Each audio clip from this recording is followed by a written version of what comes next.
Hi, this is Dan Sullivan. I'd like to welcome you to the Multiplier Mindset Podcast. We have a terrific transformation story today.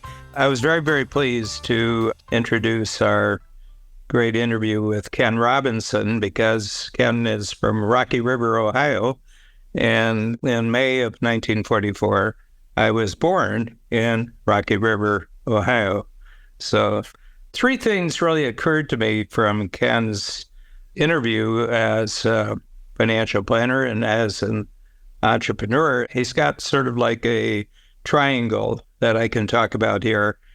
And the first thing is about Strategic Coach. The cornerstone of everything we do in Strategic Coach is your unique ability, something that we believe everybody's born with, but for the most part, they lose contact with it once they get into the educational system, because the educational system wants you to be well-rounded and you don't focus just on what you like doing. You don't just focus on what you're great at. You have to do everything. And I think that entrepreneurs at a very early age, I've talked to thousands of entrepreneurs, and generally what makes them an entrepreneur today showed up when they were 8 years old. And what it is that they have a particular method that they have for making progress. They have a particular method for always learning more, always becoming more skillful. And they're very motivated to do it, not in everything, but just in one particular area. Takes you a while to sort it out, takes you a while to know how you can make money with this, but we call that unique ability.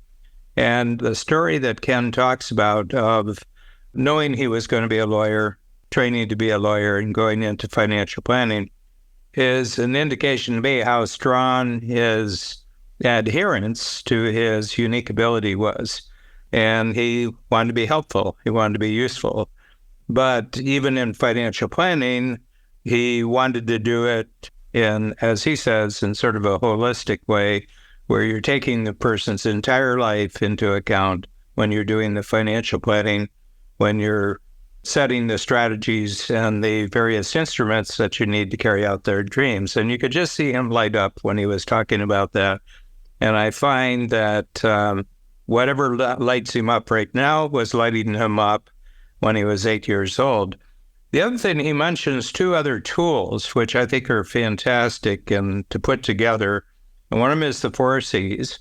And the 4 C's is just a growth model in Coach that when you have a goal, it requires that you commit yourself to something where you don't have the capability yet to pull it off, because if you did have the capability, you would be doing it. So the fact that you're not doing it means that you have to grow the capability.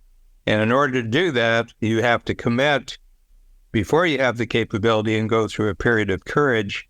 And it's my suggestion that it's the multiplier between the commitment and the courage that actually creates the capability. And from that, you get a reward called confidence, which enables you to do it again. So commitment, courage, capability, confidence. Okay? Rinse, relather, and wash again. But the neat thing about it is he put it together with the 4 freedoms. So what I take from Ken's presentation is that he uses the 4 C's in relationship to freedom of time. So he wants to have more freedom of time. He doesn't have the capability to do that yet. So commitment, courage, then he gets the capability, then he gets the confidence, and then he goes after more freedom of time. And he does the same thing with freedom of money, does the same thing with freedom of relationship, and the same thing with the freedom of purpose in life. It's all about value creation. You know, that was very strong in what Ken is talking about, just the value creation. He wants to create value for his clients. And what was so interesting to me was his very rapid realization when he was in the law firm that to be the person he wanted to be in the marketplace, being helpful to people in the way he wanted to be helpful, he could only do this as an entrepreneur. He would not find it anywhere working for someone else, okay? I can support everything Ken said with conversations that I've had personally, where I'm the coach of entrepreneurs 7,000 times in the last 50 years. It's just a delight for me to hear Ken talk about his life. And I feel a great deal of pleasure that we have created a structure and a process in Strategic Coach that can support someone like Ken just to be the person he wants to be in life, but be the person especially who he wants to be in the financial planning world. So I really, really loved this interview that Ken was so kind to give us regarding his time in Strategic Coach. I'm Ken Robinson. My firm is Practical Financial Planning. I'm a holistic financial planner in the Cleveland, Ohio area. And I joined Strategic Coach about 10 or 12 years ago. It's become an indispensable part of my professional journey. My entrepreneurial motivation really comes from the fact that what I do, I did not see anyone else doing or not enough people doing when I started it. I opened my practice full-time in the year 2000, and I was working at a completely different field, discovered personal finance, became very enthusiastic about it, started writing a personal finance column for the employee newsletter. And I was intrigued enough by it that I started studying the professional practice of it and realized how few people were doing this in a way that would help me or my colleagues, and how few people were doing it in a way that focused on anything other than just investments. So I saw a need out there, and I felt a real sense of mission to try to fill that need. If I could have found someone to hire me and allow me to do that, I probably would have gone that route. But I didn't find anything like that, so I had to create it myself. I was not a natural entrepreneur, and every so often I still get this flash of, wait, what do you mean I make my own paycheck? How does that happen? Because I always imagined I would be working for some other firm and they'd be putting money in my bank account twice a month. But to do what I wanted to do, to influence the world and help people the way I wanted to help them, I had to be an entrepreneur. I think to make that switch, it really did come from passion for this sense of mission for what I have since come to call holistic financial planning. And I'm certainly not the only one who refers to holistic financial planning, but that's the best description. How was I able to do it is simply that I didn't know I couldn't. It's like they say that a bumblebee doesn't have wings big enough for it to pull its own mass up into the air. It shouldn't be able to fly, but it doesn't know that it can't, so it flies all the time. And that's how I started my entrepreneurial journey. Had I understood what I was getting myself into, I would have needed something like the 4 C's to tell me, oh, it's okay to be terrified because you have no idea how on earth this is going to work. But that's the courage part of the 4 C's. And knowing that it's possible to get somewhere, even though I don't know what the map looks like, it's not something that comes naturally to me. So having it explained to me in Strategic Coach has been really valuable. I now have that image of the 4 C's in a frame in my office because it's a constant process of saying, well, the next step requires us to do things we don't know how to do yet. And having the skill to be able to say, okay, I'm about to acquire a new skill, turns out to be one of the most important things. Well, we usually think that we're ready to move ahead with something once we know we have the capability, but a decision and a commitment to do something is what really comes first. And then there's the courage step where you have to move ahead even though you don't know how you're going to get there. That's what develops the capability. And then when I recognize I've got the capability, now I have the confidence to do that over and over again. And that's, in a nutshell, the 4 C's. I say that it's a way to understand that it's okay to not know how you're going to get there. And that doesn't mean you won't get there. You can get there. And most of the time, we find that we don't know everything we need to know quite yet to get to a place where we know we want to be. So it's like the analogy we hear quite a lot about airplanes, at least in theory, being off course 99% of the time, but they're constantly making course corrections. And they usually land on time, or, well, I don't know. They usually land safely, but they usually get to their destinations. So law practice was not something that I was temperamentally suited for. I always knew from the time I was quite young that I was going to go to law school, that I was going to be a lawyer. I got my first job, and as I walked across the street from the parking garage, I thought, I may take this exact walk every workday for the next 40 years. And 1 year later, I was in a different firm, and 2 years after that, I was out of law practice. I was in litigation, and I'm someone who prefers people to get along. I don't like conflict. I didn't know that about myself until I started practicing law. I love debate, but I don't like conflict. And some of the things I had to do to be a good lawyer, I didn't want to be known for. An opponent once shook my hand and said, "You're a tough lawyer." And I didn't feel good. I fled law into anything I could find that would use some skills that I had. And that was risk management in the public sector for 10 years. And while I was there, I discovered financial planning. And I always say I ran from law, but I ran toward financial planning. And I ran toward financial planning. I studied for the Certified Financial Planner designation while I was still working in the public sector. And took time off work to go take my exams, took time off work to get my basic training from my Financial Planning Alliance and how to actually make money at this. And right after we wrapped up a project for the year 2000, I submitted my resignation to my employer and started on my own firm. Within a month, the dot-com bubble burst. And it really didn't matter, because there are always going to be ups and downs in the economy.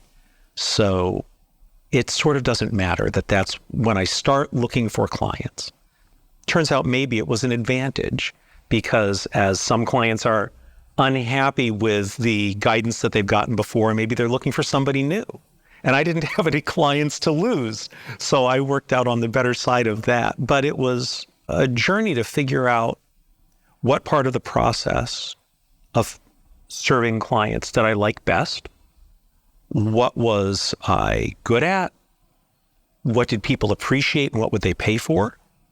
So eventually coming to the process of figuring out what's my unique ability really points to where I add the most value. And that's the focus of what my next chapter is going to be in financial planning, is spending more of my time and more of my energy where I can add the most value for clients. And it happens to be unique ability for me, which is about teaching and storytelling. That's about the face-to-face client relationship. That's not about the administration of compliance law or something like that. So I'm in the process of getting out of the business of doing the compliance pieces and the other administrative kinds of things and focusing more on the client relationships and helping people feel serene and content and not worried about money, so they can focus on all these other things that are more important than money. So once I got my business set up in a way that I was serving the clients I wanted to work with and doing the kind of work that I want to do. What I want to do is ongoing, holistic financial planning. I don't want to just manage a portfolio of savings and investments. I want to help people see when they don't have enough auto insurance. I want to help people make the right choice about when to begin their Social Security benefits, because for many people it matters. I want to help them focus on what's important to them. What's all that money for in the first place? It's not to build up a bigger stack of colored paper. That's not the point. The stack of colored paper is a tool. So once I had identified those things, I could weed out the clients or the potential clients who would say, I just want someone to manage my portfolio. That's great. Let me refer you to someone who can manage your portfolio. That's not what I do. When someone comes to me and says, I just want to beat the market, you're welcome to try. I will not enter into a relationship with you because I do not believe that's possible. And there are others who think it's possible, so I will let you go find them. Freeing myself from the expectations of someone who's paying me to do something that's not really in my wheelhouse, it's my responsibility for taking on that client. So over the past several years, I've been weeding out clients who are not the best fit clients. They coincidentally turn out to be the clients with what we might call the highest friction factor, the people who require the most effort, who need the most hand-holding that's outside of the scope of the hand-holding that I'm happy to do. And it's an iterative process. There are layers to this where you get rid of the client who's obviously the wrong fit. Great, now I have more energy for all these other clients. And when that awful distress is gone, now you realize, oh, and these two clients over here, they're not as bad as the ones who have just left, but they're not really that great a fit either. So you can go through this in stages. I certainly went through it in stages till you get to the point where you say, well, I guess there's no such thing as the perfect client. I actually have one who is. I tried replicating them and it didn't work. Asked for referrals from her and I got referrals, but they were not as ideal as she is. And you get to the point where you say, well, of course, human beings are imperfect. Just like me. I'm a human being, so I'm imperfect. So we're not going to line up exactly. So what's the degree of imperfection that I'm comfortable taking on? And is anybody falling outside that range? It's sort of like tolerances in engineering or something, but that tolerance is getting narrower and narrower as the years go by. And I now have no clients that I'm not delighted to see. But it's not a process that happens overnight to experience more of those four freedoms. Improving on the four freedoms is something that I'm still working on, and I'm okay still working on it. I have more time. Do I have all the time I want? No. Am I getting there? Yes. Am I taking more time off, and do I have plans to take even more time off? Yes. Will I have to give up any revenue to do that? Not any revenue that I want. One of the things that I've learned about myself is that I am not particularly skilled at assembling a team of people. So that's something that I need to outsource. And as I outsource that and get other people to do more of the things that at the moment are still on my plate, I've outsourced a lot of it, but there's still some left. As I continue to do that, there's going to be more time and the same revenue and more capacity for more clients if I decide I want them.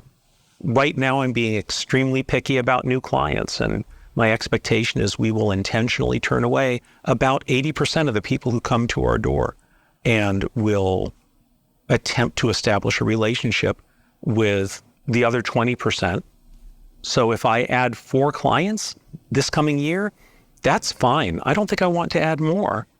And as I add more clients, the focus will return to ever increasing efforts toward more efficiency as well, so that I'll have more time. But money is not the issue. If you were to summarize my story, I think I'm going to be really interested to see what the answer to that question will be 5 years from now. But right now, I think you'd summarize my story as someone who worked really hard at strengthening his weaknesses and ended up with a bunch of strong weaknesses and eventually surrendered to his unique ability. It was not that long ago that I was willing to admit that my unique ability had nothing to do with assembling teams or assembling processes or designing workflows. My unique ability is directly with people, teaching, storytelling, and listening. And I thought I was supposed to be the leader of a business and had these expectations about what that meant.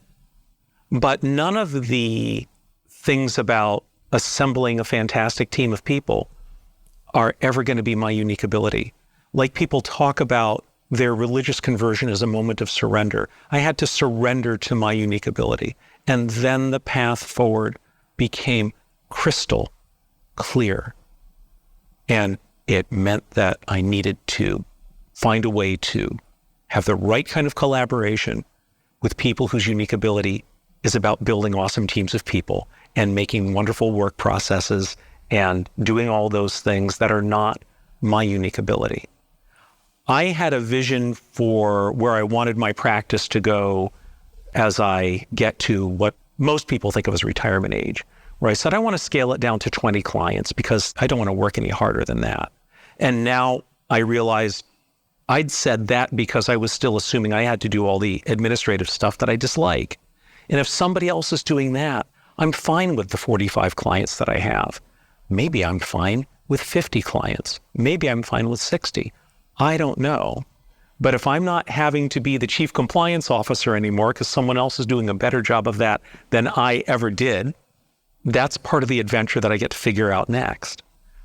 And I know that it's something I want to keep doing, because if you want to hear a highly energetic response about anything to do with personal financial planning, I still provide that without even trying. So I'm sure I'm still interested in this, and giving it all up now would be absolutely the wrong move. So what I'd say to Dan, I think, is how important it was to hear him talk about progress, not perfection, and how liberating that is. What I need to know more than anything else is that it's okay for me to want to improve my experience as an entrepreneur.